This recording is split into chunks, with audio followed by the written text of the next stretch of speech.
Hi ಎಲ್ರಿಗೂ good morning. ಇವತ್ತು ನಾನು ಬೆಳಿಗ್ಗೆ ಚಪಾತಿ ತಿನ್ಕೊಂಡು ಹಾಸ್ಪಿಟಲ್ಗೆ ರೆಡಿ ಆದೆ. ಬ್ಯಾಗ್ನ ಪ್ಯಾಕ್ ಮಾಡಿಕೊಂಡು ಶೂ ಹಾಕ್ಕೊಂಡು ಹಾಸ್ಪಿಟಲ್ಗೆ ಹೋದೆ. ಇವತ್ತು ಹಾಸ್ಪಿಟಲಲ್ಲಿ ಮಾರ್ನಿಂಗ್ಗೆ ಎಮರ್ಜೆನ್ಸಿ ಕೇಸ್ ಇತ್ತು.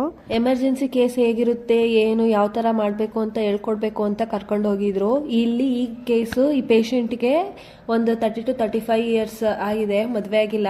ಏನಾಗಿದೆ ಅಂದರೆ ಇವ್ರದ್ದು ತೊಡೆ ಹತ್ರ ಮರ ಕಟ್ ಮಾಡೋ ಮಿಷಿನ್ ಇರುತ್ತಲ್ಲ, ಆ ಮರ ಕಟ್ ಮಾಡೋ ಮಿಷಿನಲ್ಲಿ ಕಟ್ ಮಾಡ್ಕೊಬಿಟ್ಟಿದ್ದಾರೆ. ಇವ್ರ ಫ್ರೆಂಡು ಮರ ಕಟ್ ಮಾಡೋ ಮಿಷಿನ್ ತಕೊಂಡು ಮರನ ಕಟ್ ಮಾಡ್ತಿದ್ದಾರೆ. ಅದು ಸರಿ ಇಲ್ಲ, ಹಿಂಗೆಲ್ಲ ಕಟ್ ಮಾಡೋದು ನಾನು ಹೇಳ್ಕೊಡ್ತೀನಿ ಕೊಡು ಅಂದ್ಬಿಟ್ಟು ಆನ್ ಇದ್ದಾಗಲೇ ಈಸ್ಕೊಬಿಟ್ಟಿದ್ದಾರೆ. ಅದು ಬ್ಯಾಲೆನ್ಸ್ ತಪ್ಪಿ ಅವ್ರದ್ದು 2 ಥೈ ಮಸಲ್ನ ಕಟ್ ಮಾಡ್ಕೊಬಿಟ್ಟಿದ್ದಾರೆ. ಮತ್ತೆ ಇಲ್ಲಿ ಬೋನೇನು ಫ್ರಾಕ್ಚರ್ ಆಗಿಲ್ಲ, ಬರೀ ಮಸಲ್ ಮಾತ್ರ ಕಟ್ ಆಗಿದೆ ಅಷ್ಟೇ. ಇದು ನೆನ್ನೆನೇ ಆಗಿರೋದು. ನಿನ್ನೆ ಸಂಜೆ 5 ಗಂಟೆಲಿ ಅಂತ ಹೇಳ್ತಾ ಇದ್ರು. ಫಸ್ಟ್ ಇವರು ಬೆಂಗಳೂರಿಗೆ ಕರ್ಕೊಂಡೋಗಿದ್ರಂತೆ ಪೇಷಂಟ್ನ. ಬೆಂಗಳೂರಲ್ಲಿ ಇಲ್ಲ ಕಾಸ್ಟ್ಲಿ ಆಗುತ್ತೆ, ಇದು ಪ್ಲಾಸ್ಟಿಕ್ ಸರ್ಜರಿ ಎಲ್ಲ ಮಾಡಬೇಕಾಗುತ್ತೆ ಅಂತ ಹೇಳಿದ್ದಾರೆ. ಅದಕ್ಕೆ ಗೌರ್ಮೆಂಟ್ ಹಾಸ್ಪಿಟಲ್ಗೆ ಕರ್ಕೊಂಡು ಬಂದಿದ್ರು.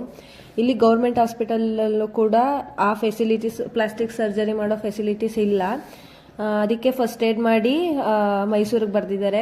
ಇಲ್ಲ ಇದು ಆಗಲ್ಲ, ಪ್ಲಾಸ್ಟಿಕ್ ಸರ್ಜರಿ ಮಾಡಲೇಬೇಕು, ಇಲ್ಲಿ ಮಸಲ್ಸ್ ಎಲ್ಲ ಹೋಗಿದೆ ಅಂತ ಹೇಳಿ ಮೈಸೂರಿಗೆ ಬರೆದಿದ್ದಾರೆ. ಏನು ಗೊತ್ತಾ, ಈ ಪೇಷಂಟ್ಗೆ ಅನಸ್ತೇಷನ್ನು ಕೊಟ್ಟಿಲ್ಲ. ಅವ್ರು ಎದ್ದು ಯಾವ ಥರ ಹೊಲಿಗೆ ಹಾಕ್ತಿದ್ದಾರೆ ಅಂತೆಲ್ಲ ನೋಡ್ತಿದ್ರು. ಅಯ್ಯೋ ಅಮ್ಮ ಅಪ್ಪ ಅಂತೆಲ್ಲ ಕರೀತಾ ಇದ್ರು ಪಾಪ.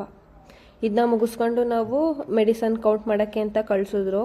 ಈ ಮೆಡಿಸನ್ ಎಲ್ಲ ಕೌಂಟ್ ಮಾಡಾದ್ಮೇಲೆ ನೆಕ್ಸ್ಟ್ ವಾರ್ಡು ಇಂಜೆಕ್ಷನ್ ವಾರ್ಡ್ಗೆ ಹಾಕಿದ್ರು.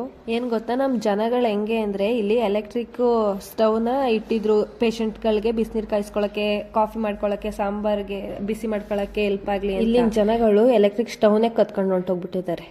ಇವ್ರಿಗೆ ಹೆಲ್ಪ್ ಆಗಲಿ ಅಂತ ಮಾಡೋದು, ಇವ್ರು ಈ ಥರ ಮಾಡೋದು. ನೆಕ್ಸ್ಟ್ ಇಂಜೆಕ್ಷನ್ ರೂಮ್ಗೆ ಹೋದ್ವಿ. Full medicine smell.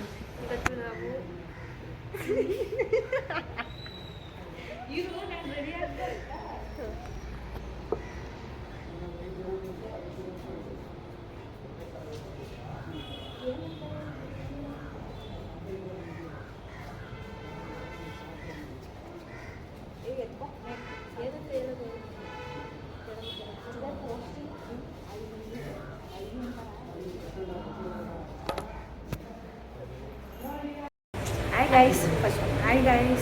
Actually today posting in the injection room.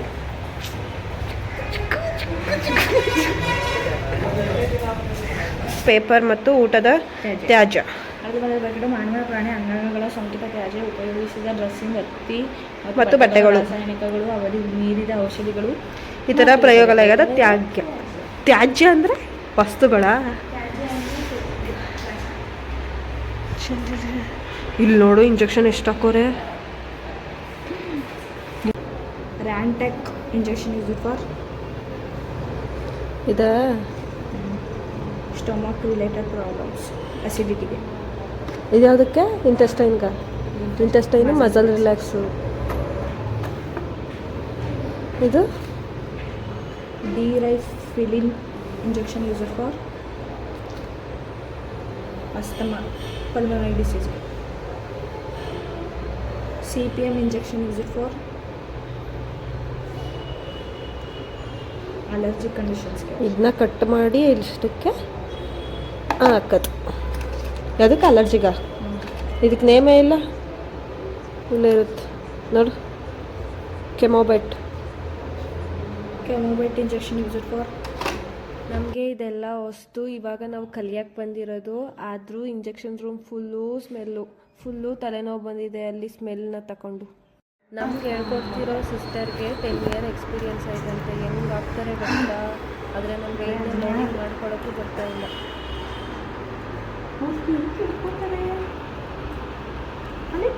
Loading ಅಂದರೆ ಆ ಗ್ಲಾಸ್ ಟ್ಯೂಬಲ್ಲಿ ಇರೋದನ್ನ ಇಂಜೆಕ್ಷನ್ ಅಂದರೆ ಸಿರಂಜ್ಗೆ ಹಾಕೋದು ಅಷ್ಟೇ. ಈ ಗ್ಲಾಸ್ ಟ್ಯೂಬ್ನ ಒಡೆಯೋದೇ ತುಂಬ ಕಷ್ಟ.